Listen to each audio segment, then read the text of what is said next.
ધોરણ 11 આંકડાશાસ્ત્ર આ વાર્ષિક પરીક્ષા 2017નું પેપર છે જે લેવાયેલું એ અત્યારે 2024માં કેવું પેપર આવશે એ પણ આપણે ખબર પડી જશે. આ પ્રમાણે જ આપણું પેપર આવશે. વિભાગ એ બી અને આપણે બીજા બધા પ્રશ્નો છે એનું સોલ્યુશન જોઈશું, પણ તમે ખાસ ધ્યાન આપજો કે પ્રશ્નો ક્યાંથી પૂછાય છે. તો સૌપ્રથમ વિભાગ એથી વાત કરીએ.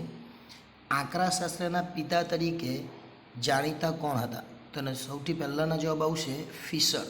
ફિશરને આંકડાશાસ્ત્રના પિતા તરીકે ઓળખવામાં આવે છે. જ્યારે માહિતીનો જથ્થો સંખ્યાત્મક રીતે મોટો હોય ત્યારે કઈ આકૃતિ દોરવામાં આવે? જ્યારે માહિતીનો જથ્થો વધારે હોય સંખ્યાત્મક રીતે ત્યારે દ્વિમાપી આકૃતિ દોરવામાં આવે. કોઈપણ માહિતી માટે નીચેનામાંથી સાચો સંબંધ કયો? તો સાચો સંબંધ એટલે મધ્યક કરતાં ગુણોત્તર મધ્યક કેવો હોય? મોટો હોય. એટલે x bar greater than is equal to g એ આપણો જવાબ આવે. માહિતીના બધા જ અવલોકનોની કિંમત સરખી છે તો તેનો ચલનાંક એટલે શું? ચલનાંક એટલે એસના છેદમાં એક્સ બાર એ આપણને ખબર છે. અને જો બધા જ અવલોકનની કિંમત સરખી હોય તો એનો જવાબ કેટલો આવે? 0 આવે. ત્યાર પછીના 5મા નંબરના બધા પ્રશ્નો ક્યાંથી પૂછાય? જોજો, પહેલો પ્રશ્ન પહેલા ચેપ્ટરમાંથી, બીજો પ્રશ્ન બીજા ચેપ્ટરમાંથી, ત્રીજો પ્રશ્ન ત્રીજામાંથી, ચોથો પ્રશ્ન ચોથામાંથી, હવે 5મો પ્રશ્ન 5મામાંથી. એટલે 9 પ્રશ્નો છે. 9 ચેપ્ટરમાંથી એક પ્રશ્ન પૂછાશે જે આપણે બ્લુપ્રિન્ટ આપી છે એ પ્રમાણે. એક બહુલકીય આવૃત્તિ વિતરણ માટે વિષમતાંક એટલે કે વિષમતાંકનો વિસ્તાર કેટલો હોય? તો ઓછામાં ઓછું -1 આવે અને વધુમાં વધુ 1 આવે. એટલે વિસ્તાર કેટલો આવે? 1 થી ઓછા 1 એટલે -1 થી ઓછા 1 જો બહુલકીય આવૃત્તિ વિતરણ હોય તો. અને જો બહુલક અવ્યાખ્યાયિત હોય, જો બહુલક કેવું હોય? અવ્યાખ્યાયિત, તો એનો જવાબ કેટલો આવે? -3 થી 3. અત્યારે આપણો જવાબ કેટલો આવશે? -1 થી 1. અને બહુલક અવ્યાખ્યાયિત હોય તો -3 થી 3. x વત્તા a અને કૌંસ પૂરો n ઓછા 1ના વિસ્તરણમાં કુલ કેટલા પદ? તો અહીંયા n ઓછા 1 એટલે આપણને ખબર છે કે n ની કિંમત નથી આપી તો કેટલા પદ આવે? n પદ આવે. ધારો કે 6 ઓછા 1 આવે તો 5 આવે એટલે 5 પદ આવે. 5 થી 0 થી ચાલુ થાય. અત્યારે n પદ આવશે. યાદચ્છિક સંખ્યાઓમાં કોષ્ટકો સૌપ્રથમ ક્યારે પ્રસિદ્ધ થયા હતા?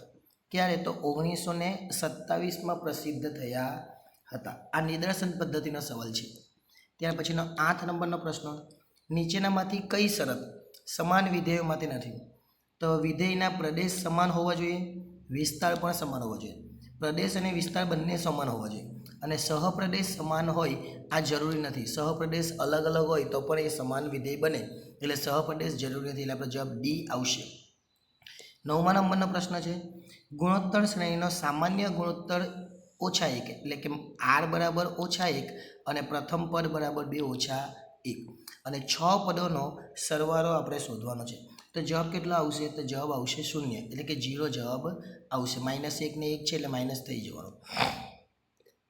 ત્યાર પછી વિભાગ બી ની વાત કરીએ. વિભાગ બીમાં પહેલું છે, પ્રાથમિક માહિતીનું સામાન્ય સ્વરૂપ કેવું હોય? તો પ્રાથમિક માહિતીનું સામાન્ય સ્વરૂપ એ મૂળભૂત સ્વરૂપ હોય. કેવું હોય? મૂળભૂત સ્વરૂપ હોય. એટલે પહેલાંનો જવાબ મૂળભૂત સ્વરૂપ આવશે. ત્યાર પછી બીજો છે, વર્ગ લંબાઈ એટલે શું? તો વર્ગ લંબાઈ એટલે શું? વર્ગના ઉર્ધ્વ સીમા બિંદુ એ આપણને ખબર છે, ઉર્ધ્વ સીમા બિંદુ અને અધઃ સીમા બિંદુ. એટલે ઉર્ધ્વ સીમા બિંદુ એટલે શું? પેલી વર્ગ લંબાઈ આવે એમાંથી 0.5 માઇનસ કરીએ અને આ બાજુ 0.5 પ્લસ કરીએ એટલે ઉર્ધ્વ સીમા બિંદુ અને અધઃ સીમા બિંદુ વચ્ચેના તફાવતને એટલે આ બંને વચ્ચેનો તફાવત એટલે આપણે માઇનસ કરી દે ઉર્ધ્વ સીમા માઇનસ અધઃ સીમા એટલે આપણને શું મળે? વર્ગ લંબાઈ મળે. અને તેને સંકેતમાં સી વડે દર્શાવવામાં આવે. શેના વડે? સી વડે દર્શાવવામાં આવે. વર્ગ લંબાઈનું સૂત્ર લખવું હોય તો એ સૂત્ર પર લખી શકાય. વર્ગ લંબાઈ બરાબર શું આવે? વિસ્તાર છેદમાં વર્ગ સંખ્યા. વિસ્તાર છેદમાં વર્ગ સંખ્યા. અને ઇંગ્લિશમાં સૂત્ર લખવું હોય તો સી બરાબર આર છેદમાં કે. આર એટલે વિસ્તાર અને કે એટલે વર્ગ સંખ્યા. ત્યાર પછી આગળ, જો અવલોકનનું મહત્વ જુદું જુદું હોય તો કઈ સરેરાશ વાપરવી જોઈએ? જો અવલોકનનું મહત્વ જુદું જુદું હોય તો આપણે ભારિત મધ્યકનો ઉપયોગ કરવો જોઈએ. કેનો? ભારિત મધ્યકનો ઉપયોગ કરવો જોઈએ. આગળ, સરેરાશ વિચલનની વ્યાખ્યા આપો.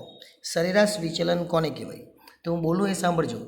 આપેલી માહિતીના અવલોકનો અને તેમના મધ્યક વચ્ચેના તફાવતોના માનાંકોની સરેરાશ કિંમતને, પેલું આપણું એમડીનું સૂત્ર છે ને, એમડીનું સૂત્ર હવે યાદ રાખવાનું. એટલે કે આપેલ માહિતીના અવલોકનો અને તેમના મધ્યક વચ્ચેના તફાવતોના, અને માનાંક આ રીતના માનાંકમાં આવે, માનાંકોના સરેરાશ કિંમતને સરેરાશ વિચલન કહે છે અને એને એમડી વડે દર્શાવવામાં આવે છે. જો મધ્યમ નથી પણ મધ્યક, જો મધ્યક, મધ્યસ્થ અને બહુલકની કિંમતો ઉતરતા ક્રમમાં હોય, ઉતરતા ક્રમમાં એટલે લેસ ધેન હોય આ રીતના, એટલે આપણે જો લખી દે વ્યવસ્થિત એક્સ બાર, એમ અને ઝેડ, અને ચડતા ક્રમમાં એટલે એક્સ બાર, એમ અને ઝેડ, અથવા તમે એમઓ ઉપર કહી શકો અહીંયા, બરાબર. એટલે ઉતરતા ક્રમમાં એટલે લેસ ધેન આપેલું હોય તો પણ એ જ વસ્તુ કહેવાય. તો આવૃત્તિ વિતરણનો પ્રકાર કેવો હોય? જો ઉતરતા ક્રમમાં હોય તો આપણે લખીશું ધન આવૃત્તિ વિતરણ. કયું? ધન વિષમ આવૃત્તિ વિતરણ. ઉતરતા ક્રમમાં હોય તો ધન વિષમ, અને ચડતા ક્રમમાં હોય તો ઋણ વિષમ. એટલે ગ્રેટર ધેન હોય તો ઋણ વિષમ, લેસ ધેન હોય તો ધન વિષમ. એટલે અત્યારે આપણો જવાબ કેટલો આવશે? ધન વિષમ આવશે. કયો? ધન વિષમ આવૃત્તિ વિતરણ. આગળ એક્સ વત્તા એની એન ઘાત છે અને એનમાં મળતા વિચરણના સહગુણકો આપણે લખવાના. એટલે 6C0, કેમ કે 6 છે ને એન બરાબર, ત્યાં પછી 6C1, એમ 6C લઈને 6 સુધી આવશે, બધા જ આવશે. 6C0, 6C1, 6C2, 6C3, 6C4, 6C5 અને 6C6. પણ હવે આનો જવાબ બી આવે ને, તો 6C0 એટલે કેટલા? 1. 6C1 એટલે 6, 6C2 એટલે 15, 6C3 એટલે 20, એમ 15 પછી પાછળ 6 અને પછી 1, 6C6 એટલે 1 આવશે. આગળ સરળ યાદચ્છિક નિદર્શન માટેની વૈજ્ઞાનિક પદ્ધતિ કઈ? સરળ યાદચ્છિક માટેની વૈજ્ઞાનિક પદ્ધતિ જોઈએ તો એને કઈ પદ્ધતિ કહેવાય? યાદચ્છિક. કઈ પદ્ધતિ?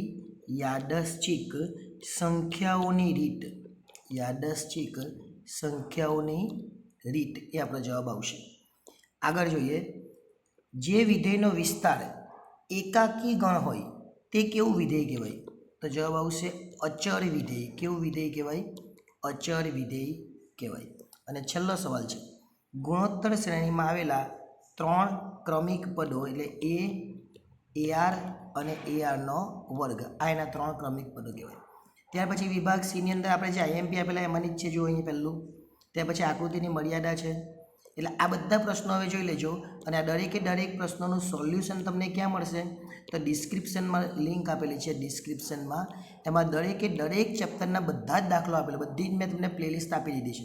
એટલે ડિસ્ક્રિપ્શનમાં જોઈ લેજો, અને બીજા કયા પ્રશ્નો પૂછાય છે એ જોઈ લેજો. ડીમાં કયા પ્રશ્નો પૂછાય છે, ત્યાર પછી ઈની અંદર કયા પ્રશ્નો પૂછાય છે. એની અંદર પહેલો પુસ્તકવાળો પ્રશ્ન પૂછાય, કયું પરણિત અપરણિત છોકરા છોકરી હોસ્ટેલમાં રહે હોસ્ટેલમાં નહીં રહે એ છે.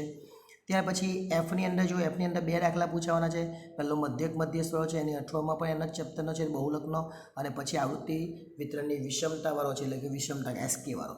એટલે કયા કયા પ્રશ્નો પૂછાય એ ખાસ અગત્યના છે, એ જોઈ લેજો. અને દરેકે દરેક વસ્તુ સમજવી હોય તો ડિસ્ક્રિપ્શનમાં લિંક આપેલી છે, ત્યાંથી તમે જોઈ શકો છો.